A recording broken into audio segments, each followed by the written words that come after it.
Olá, bem-vindos a mais um programa Energia Positiva. El próximo martes 26 de marzo estamos trayendo a la doctora Liliana Jiménez, que nos va a hablar sobre la medicina dental del sueño, problemas con apneas y ronquido. No se lo pierdan, es un tema que afecta muchísimas personas en el mundo. Entonces los esperamos el día 26 a través de nuestros canales de Instagram, YouTube y Facebook. Y ahora, Liliana, por favor, háblanos un poco sobre tu entrevista. Hola, ¿qué tal? Soy la doctora Liliana Jiménez de Buenos Aires, Argentina. Soy especialista en ortodoncia y experta en medicina dental del sueño.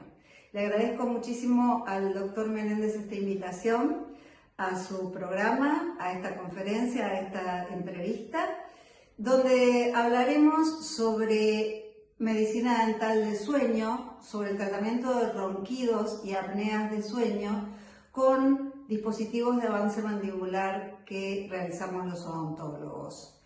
El programa será transmitido el día martes 26 de marzo a las 20 horas, hora de Brasil. Los espero. Gracias.